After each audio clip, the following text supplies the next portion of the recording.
नमस्कार। शराब घोटाला, पिछले 2 साल से यह शब्द आपने कई बार सुना होगा। 2 साल से बीजेपी की सारी एजेंसीज कई रेड मार चुकी हैं, कई लोगों को गिरफ्तार कर चुकी हैं, लेकिन अभी तक एक भी पैसे का हेरफेर कहीं नहीं मिला, कहीं से एक भी पैसा नहीं मिला। अगर भ्रष्टाचार वाकई हुआ है तो इतने करोड़ों रुपए गए कहां? क्या सारा पैसा हवा में गायब हो गया?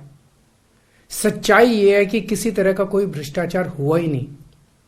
अगर होता तो पैसा भी मिलता।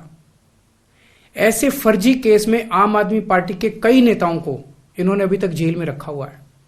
किसी के भी खिलाफ कोई सबूत नहीं है, कुछ साबित नहीं हो रहा, खुलेआम गुंडागर्दी चल रही है, किसी को भी पकड़ के जेल में डाल दो। अब बीजेपी मुझे गिरफ्तार करना चाहती है। मेरी सबसे बड़ी संपत्ति, मेरी सबसे बड़ी ताकत मेरी ईमानदारी है। झूठे आरोप लगा के, फर्जी सम्मन भेज के ये मुझे बदनाम करना चाहते हैं, मेरी ईमानदारी पे चोट करना चाहते हैं। इन्होंने मुझे सम्मन भेजे हैं। मेरे वकीलों ने मुझे बताया कि ये सम्मन गैर कानूनी है। क्यों गैर कानूनी है? ये मैंने इनको विस्तार से लिख के भेजा है। मैंने बताया है कि उनके सम्मन कैसे गैर कानूनी है, लेकिन उन्होंने मेरी एक भी बात का जवाब नहीं दिया। इसका मतलब उनके पास मेरी बातों का जवाब नहीं है। इसका मतलब वे भी मानते हैं कि उनका नोटिस गैर कानूनी है। क्या मुझे एक गैर कानूनी सम्मन का पालन करना चाहिए? अगर कानूनी रूप से सही सम्मन आएगा तो मैं पूरा सहयोग करूंगा। बीजेपी का मकसद जांच करना तो है ही नहीं। इनका मकसद तो लोकसभा चुनाव में मुझे प्रचार करने से रोकना है। ठीक लोकसभा चुनाव के पहले इन्होंने मुझे सम्मन भेजा है। क्यों? इस जांच को चलते 2 साल हो गए। अभी ठीक लोकसभा चुनाव के पहले मुझे क्यों बुलाया जा रहा है? पहले क्यों नहीं बुलाया? सीबीआई ने मेरे को 8 महीने पहले बुलाया था। मैं सीबीआई में गया था, उनके सारे जवाब भी दिए थे। लेकिन अब ये लोग ठीक लोकसभा चुनाव के 2 महीने पहले मुझे बुला रहे हैं। तो बीजेपी का मकसद कोई पूछताछ करना थोड़ी है। इनका मकसद है पूछताछ के बहाने केजरीवाल को बुला लो और उसे गिरफ्तार कर लो, ताकि मैं लोकसभा चुनाव में प्रचार ना कर पाऊं।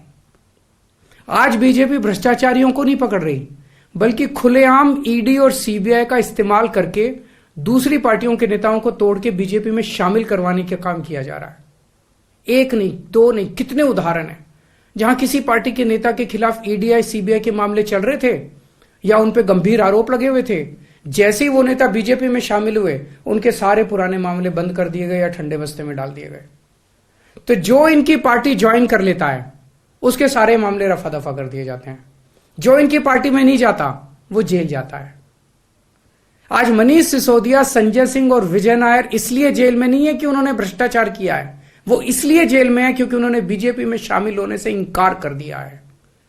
आज हम बीजेपी का मुकाबला क्यों कर पा रहे हैं? क्योंकि हमने कोई भ्रष्टाचार नहीं किया।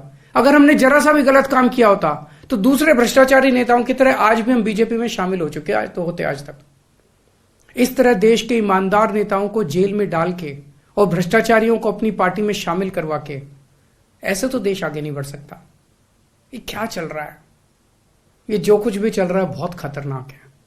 ये हमारे जनतंत्र के लिए बहुत गलत है। इसे रोकना होगा। मैं हमेशा देश के लिए लड़ा हूं। मेरा तन मन धन देश के लिए है। मेरी एक एक सांस देश के लिए है। मेरी खून की एक एक बूंद देश के लिए है। मेरे शरीर का एक एक कतरा देश के लिए समर्पित है। हमें मिलकर देश को बचाना है। मैं पूरी जी जान से इनके खिलाफ लड़ रहा हूं। आपका साथ चाहिए।